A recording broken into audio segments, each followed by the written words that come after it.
Morning, it's Monday morning. Eventually I managed to get to work. It's 20 past 10, been on the phone and computer all morning. As you can see behind me here, we've got the Garner 110 back in again. Yep, can't keep away, can it? Now, it's not mechanical problems or anything like that, well we hope. But I've got a list of things that the owner wants me to have a look at and change. He's just recently had it crown rust proofed, not by me, by a company somewhere else. So this might be a clue. So shall I read you the list? Are you sitting comfortably, children? Then I shall begin. There's a new radiator and intercooler assembly to install.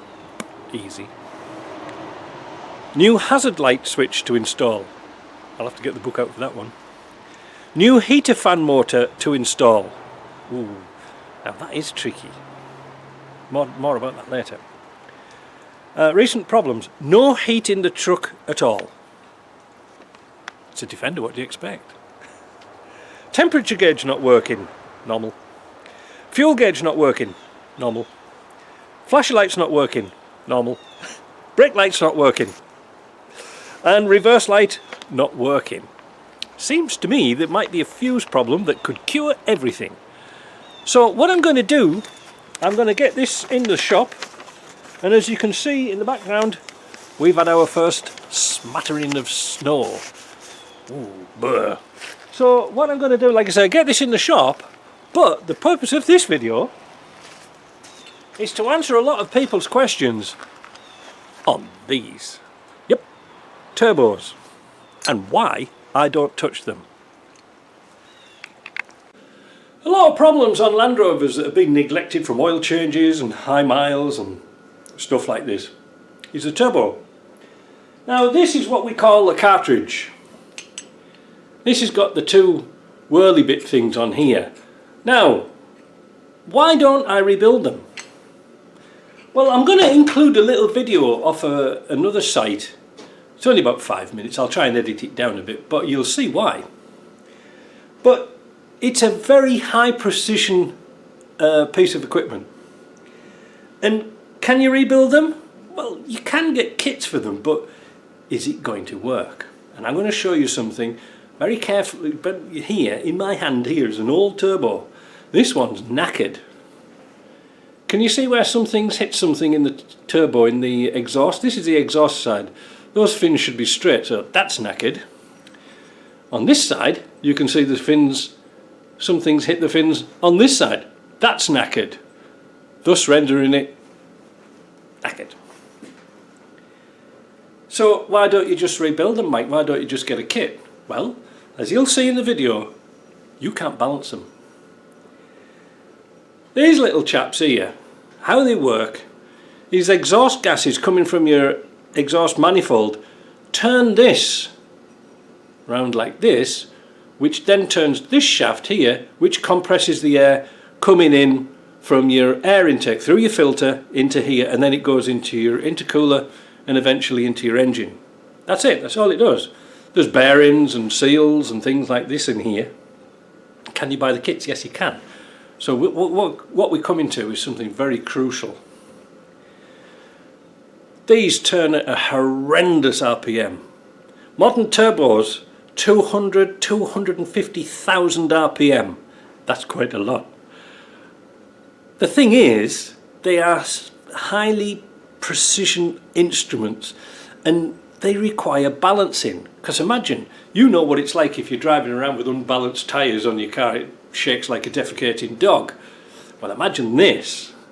A little bit of movement, a little bit of out of balance will cause it to leak. Now look very carefully here. I don't know if you can see, I hope you can see. I'll put my hand behind it because otherwise you're looking at me and you've seen enough of me. There, can you see there? There's a little split. That's the oil seal. It's like a piston ring. And because it's on the hot side of the turbo, this side's very similar. But because it's on, there's a lot of heat involved, you couldn't put a rubber seal on there because it wouldn't last 5 minutes. So oil is critical to these things. Alright? Big deal, mate. Now, I would thought that these were on a splined shaft. They're not. When you see the video, what they do is they balance this individual. Alright? Very important.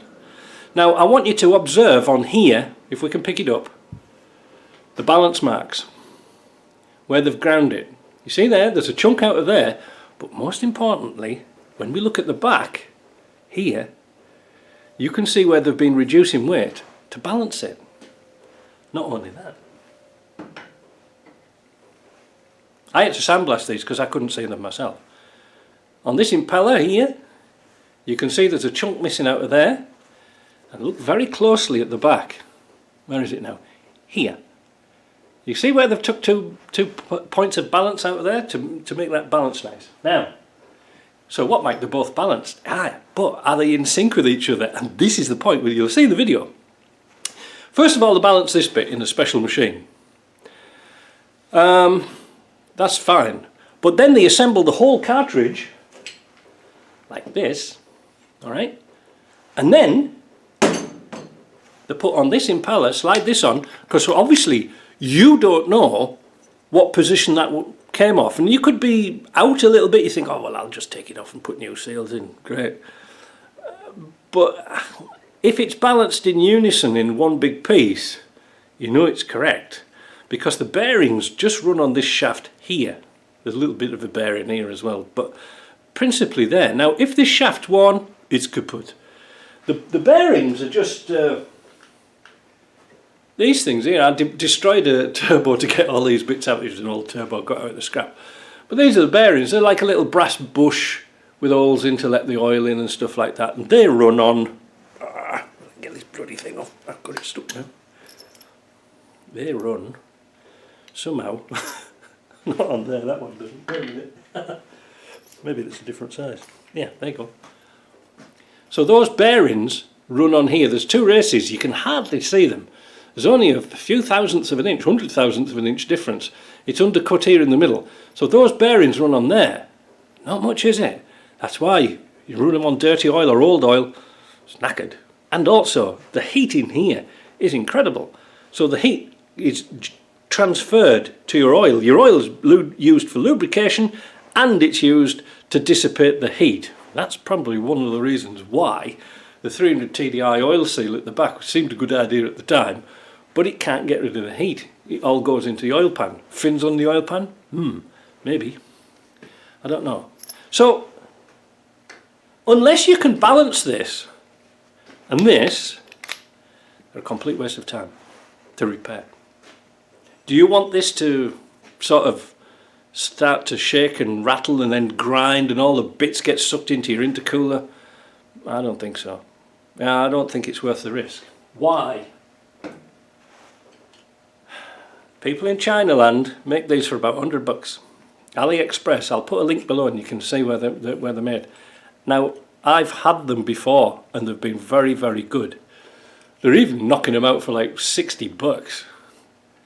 But if they've got the machine to balance them, they're not just hammering together on a back doorstep somewhere in Guangzhou or somewhere it's called, then I don't know, but they're cheap. They're not worth doing it, because by the time you buy the kit and fiddle around trying to get it to work and get it stripped down, you might as well just buy one, you know. And then if it, like I say, if it is balanced, you've got a little bit of peace of mind.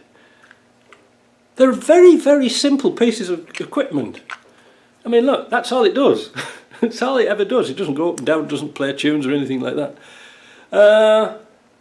But they're a precision item. Could you put a bigger turbo on? That's a good question, isn't it? I don't know, because if you put a bigger turbo on, you need a bigger housing. Where are you going to get that from? Never-ending problem. Now, later on, when I get round to editing this video together, I took apart this. I took an old knackered turbo out of this. This is knackered, this thing here. It's got, again, two faults. Is it worth fixing? Got a snap stud in there, maybe. But I had to use the elbow in another job, and I split it across here. I can weld that up, that's not a problem. But getting that stud out's the thing. Now, it took me a good part of an hour to get those 4 bolts out of there. If you snap the bolts in there, finito. Even JP couldn't set it up to make it cost effective to drill them out and put helicoils in. We've asked him once before, many years ago, because if you think about it, you've got a 90-degree plate on here, flange. You've got to put that on your miller, and then you've got to accurately pick off these bolt holes here to drill them out and retap it, because if you're out, you ain't got much room between the sides and the interior. And these are blind holes. I think they are blind holes. Am I telling lies? Nope, they're through holes. Oh, through holes. Now that's a blind hole. So, this is a blind hole, the rest are through holes. That means that... Where have we got them? That means that those little tiny bolts, you could actually put longer ones in, but you don't want them too long. But also, which side are they on? Are they on the hot side? Yeah, they're on the hot side, so obviously you're getting heated and contraction working on these bolts. They are a pig to get out. They are an absolute pig to get out. Patient so you can get them. You'll see in the video. So I'm going to do it in two separate videos. Watch this next video because it's kind of interesting how they balance turbos, and then you'll understand. Alright? We'll see you later with, well, taking that to bits, I suppose. Oh, and I might even add on building the turbo for the 300 TDI I've just put in. I took it all to bits, kept the cartridge as one, sandblasted the manifold, banged it all together, so that is just about now finished. Alright, we'll see you later. Bye. All you need for an overhaul is a pair of special tools for disassembly and assembly, and cleaning equipment,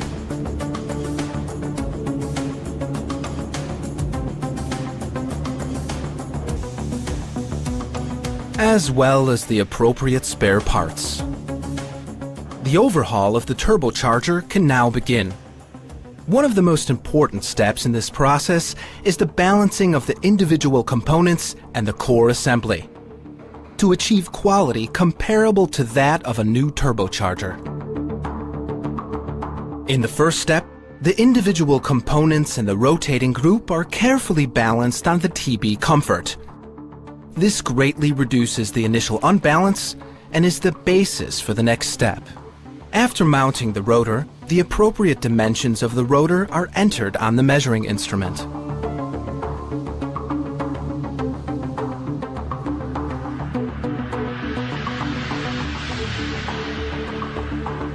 After the measuring run, the unbalance is indicated in terms of mass, grams, milligrams, and its angular position in degrees for both planes.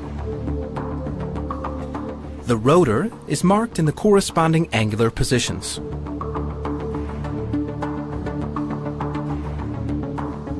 Material is removed with the aid of a grinding tool.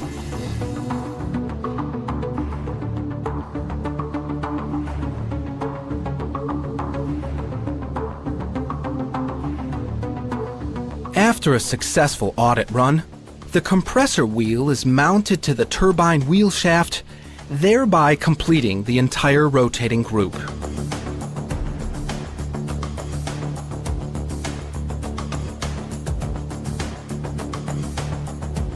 Once the rotating group has successfully been balanced, it is now ready for insertion to the core housing. The pre-balanced core assembly is then finally balanced at almost full operating speed and under realistic operating conditions on the TB Sonio. The core assembly is mounted in the TB Sonio with a type-specific adapter and connected to the oil supply. Once the shaft is magnetized to a 0-degree reference mark for determination of the angular position, the measuring run can begin. The turbocharger core assembly is driven by compressed air at measuring speed, and the unbalance is determined.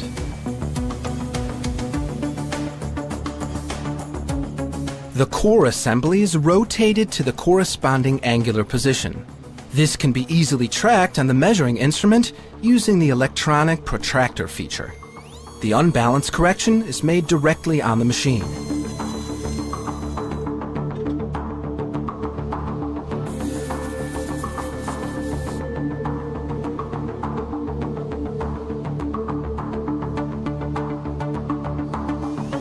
After a successful audit run, the turbine and compressor housings are mounted to the core assembly, and the turbocharger is now ready for a long service life. Without balancing, Premature wear and tear may result in early failure of turbochargers.